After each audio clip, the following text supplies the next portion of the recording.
Yuk kita mulai ya teman-teman. Di suatu malam terlihat bulan purnama. Suasana malam itu di hutan sangat sepi sekali. Binatang-binatang semua tertidur. Kelinci tertidur pulas, burung dan juga beruang. Tapi tiba-tiba terdengar suara rusa yang berjalan. Kita mau kemana ya teman-teman? Saat bulan purnama muncul, nah muncullah sesosok makhluk di atas bukit. Dia mengeluarkan aura berwarna merah teman-teman. Dia begitu menakutkan, seluruh tubuhnya mengeluarkan aura berwarna merah. Tiba-tiba rusa-rusa itu menoleh dan melihat ke arah makhluk tersebut. Dan mereka semua ketakutan dan berlari sekencang-kencangnya. Kelinci pun berlari dan semua binatang yang di hutan berlari. Mereka seperti dikejar oleh aura merah itu. Dan tiba-tiba binatang-binatang itu tersentak dan mata mereka berubah menjadi merah. Semua binatang tiba-tiba terjatuh. Tak berdaya, mereka semua tiba-tiba mati, teman-teman. Wah, makhluk apakah yang ada di season ini? Begitu menyeramkan, dia mengeluarkan aura merah, teman-teman.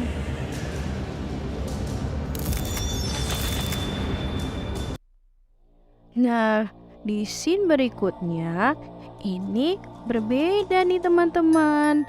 Kita lihat ya, ternyata suasana di pagi yang cerah. Di taman, tiba-tiba Hari berlari tergesa-gesa. Dia ingin bertemu dengan Kang Lim dan menyapa Kang Lim. Lalu Kang Lim menanyakan bagaimana kabarnya Hari. Dan dia menjawab bahwa Hari baik-baik saja. Lalu Hari menanyakan bagaimana kabar ibunya Kang Lim. Dan Kang Lim juga mengatakan bahwa ibunya baik-baik saja. Dan mereka berdua pergi berjalan menuju ke arah apartemen Cindy. Di tengah perjalanan, Hari menanyakan bagaimana keadaan kakak Kang Lim. Karena di season sebelumnya, kakak Kang Lim menolong mereka dari makhluk. Dan kakak Kang Lim tiba-tiba dia pingsan, lalu dibawa pergi oleh ayahnya Kang Lim. Dan sampai sekarang Kang Lim pun tidak tahu keberadaan mereka di mana. Tapi Hari menyemangati Kang Lim bahwa dia bilang kalau kakaknya itu adalah sosok laki-laki yang kuat dan pemberani. Pasti tidak akan terjadi apa-apa pada kakaknya. Kang Lim merasa lega mendengar perkataannya Hari. Tak terasa mereka berdua sudah sampai di apartemen Sinbi. Lalu Hari mengatakan, Kang Lim kamu sudah lama tidak mampir ke sini, ayo masuk. Lalu Kang Lim menganggukkan kepalanya dan mereka masuk ke dalam apartemen Sinbi. Di dalam ternyata sudah ada Yunwoo, Gaeun, dan Duri. Saat Hari dan Kang Lim masuk, mereka disambut hangat oleh teman-temannya. Tapi Gaeun tiba-tiba menunjukkan berita yang ada di ponselnya.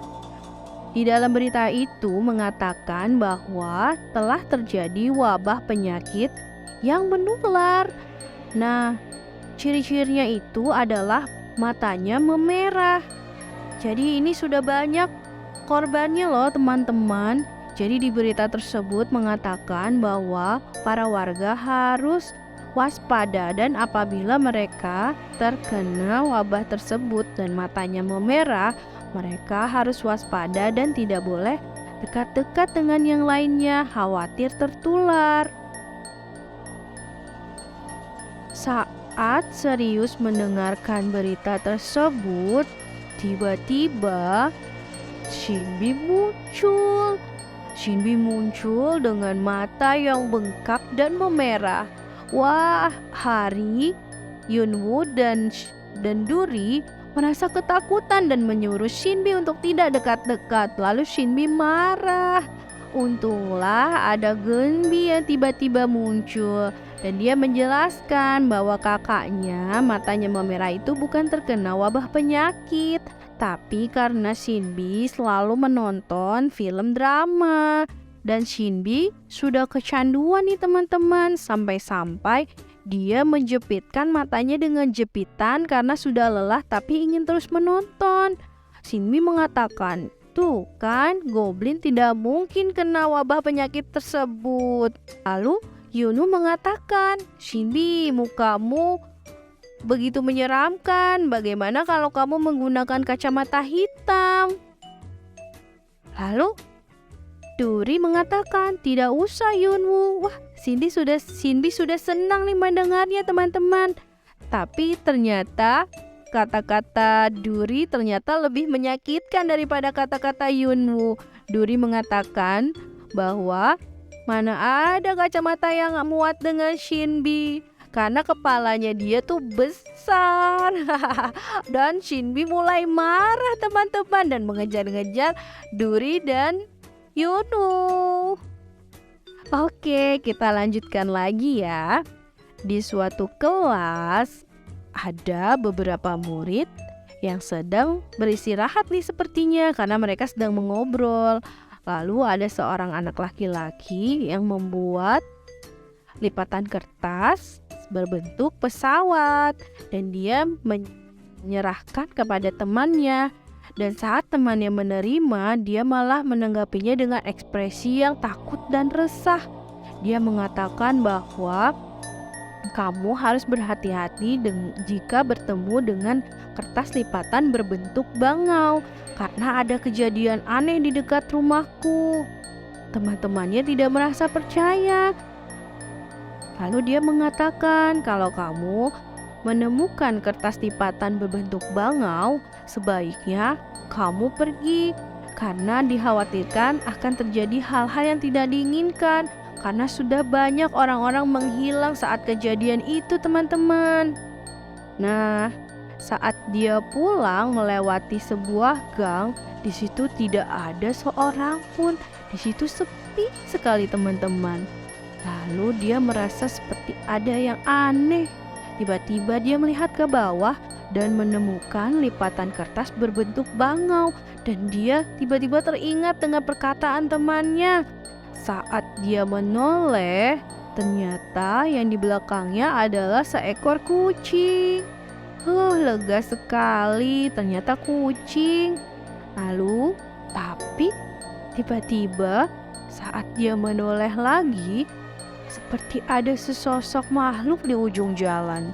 Makhluk apa ya itu? Aku merasa seperti ada seseorang yang memperhatikanku. Dan tiba-tiba ada sesosok makhluk berbentuk seperti origami dan ingin menerkamnya. Wah, anak itu sampai menangis teman-teman. Dia tercekik, lalu mendorong makhluk itu sampai terpental. Lalu dia lari meninggalkan origami berbentuk bangau di tanah. Oke teman-teman, terima kasih ya yang sudah menonton videonya. Jangan lupa ya teman-teman untuk di like dan komen jika teman-teman sudah nonton Shinbi House Season 5 episode pertama.